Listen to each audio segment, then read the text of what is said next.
ಮಿತು, ನನ್ನ ಹತ್ರ ಇರೋ ಸೀರೆ ಎಲ್ಲ ಹಳೇದಾಗೋಗಿದೆಪ್ಪ. ಹೇಗಿದ್ರು ಹಬ್ಬ ಬರ್ತಿದೆಯಲ್ಲ, ಒಂದು ಹೊಸ ಸೀರೆ ಕೊಡ್ಸಪ್ಪ. ಯಾವಾಗಲೂ ಸೀರೆ ಸೀರೆ ಅಂತ ಸಾಯ್ತೆ. ಅದು ನೀನು ಸಾಯೋವರೆಗೂ ಉಟ್ಕೊಳ್ಳೋಷ್ಟು ಸೀರೆ ಐತೆ, ಮತ್ತೆ ಬಂದ್ಯಾ ಸೀರೆ ಅನ್ಕೊಂಡು. ಹೋಗಮ್ಮ. ಏನು ದನ ಹೋದಂಗೆ ಹೋಗ್ತಿದ್ಯಾ? ಇವತ್ತು ನನ್ನ ಫ್ರೆಂಡ್ ಬರ್ತೀನಿ, ಅವನಿಗೂ ಸೇರಿಸಿ ಅಡುಗೆ ಮಾಡು. ಹಾಂ ಸರಿ ಕಣಪ್ಪ, ಆಯಿತು. ಮಗ ಚೆನ್ನಾಗಿದ್ಯಾ? ಮಗ ಬಾ ಕುತ್ಕೋ. ದೀಪು, ಇವಾಗ ಬಂದಪ್ಪ, ಚೆನ್ನಾಗಿದೆಯಾ? ಹ್ಞೂ ಆಂಟಿ ಚೆನ್ನಾಗಿದ್ದೀನಿ, ನೀವು ಚೆನ್ನಾಗಿದ್ದೀರಾ? ಏನು ಹಲ್ಕಿಸ್ಕೊಂಡು ನಿಂತ್ಕೊಂಡಿದ್ಯಾ? ಹೋಗಿ ನನ್ನ ಫ್ರೆಂಡಿಗೆ ಕಾಫಿ ತಗೋಬಾ. ಹಾಂ ಸರಿ ಕಣಪ್ಪ, ಆಯಿತು. ಏನೋ ಮಗ, ನಿಮ್ಮ ಅಮ್ಮಂಗೆ ಒಂಚೂರು ಮರ್ಯಾದೆನೇ ಕೊಡ್ದೇನೆ ಮಾತಾಡ್ಸ್ತಾ ಇದೆಯಲ್ಲೋ? ಮರ್ಯಾದಿನ ಜಾಸ್ತಿ ಮರ್ಯಾದೆ ಕೊಟ್ಟರೆ ತಲೆ ಮೇಲೆ ಕುತ್ಕೊತಾರೆ ಮಗ. ನಿಮ್ಗೆ ಗೊತ್ತಾಗಲ್ಲ, ಸುಮ್ಮನೆ ಇರು. ಲೋ ಮಗ, ನೀನು 9 ತಿಂಗಳು ಎತ್ತು ಒತ್ತು ಸಾಕಿದ್ದು ಇದಕ್ಕೆ ಏನೋ?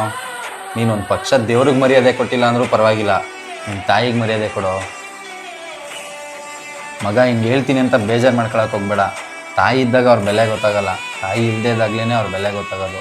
ನೀನು ತಾಯಿಗೆ ಎಷ್ಟು ಗೌರವ ಕೊಡ್ತೀಯೋ ಅಷ್ಟು ಮೇಲ್ಗಡೆ ಬರ್ತೀಯ ಮಗ. ಕರೆಕ್ಟ್ ಮಗ, ನೀನು ಹೇಳಿದ್ದು. ನಮ್ಮ ಅಮ್ಮಂಗೆ ನಾನು ತುಂಬ ಅವಮಾನ ಮಾಡಿಬಿಟ್ಟಿದ್ದೀನಿ. ಫಸ್ಟ್ ಹೋಗಿ ಸಾರಿ ಕೇಳ್ತೀನಿ ನಾನು. ಅಮ್ಮ ಸಾರಿ ಕಣಮ್ಮ, ನಾನು ಬಾಯಿಗೆ ಬಂದಾಗ ಬೈದು ಮರ್ಯಾದೆ ಇಲ್ಲದೆ ಮಾತಾಡಿದ್ದೀನಿ, ಸಾರಿ ಮಾ. ಹೋಗ್ಲಿ ಬಿಡಪ್ಪ, ಇವಾಗಲಾದರೂ ನೀನು ತಪ್ಪನ್ನ ಅರ್ಥ ಮಾಡ್ಕೊಂಡಿದೆಯಲ್ಲ, ಅಷ್ಟೇ ಸಾಕು. ಕಣ್ಣಿಗೆ ಕಾಣಿಸುವ ದೈವ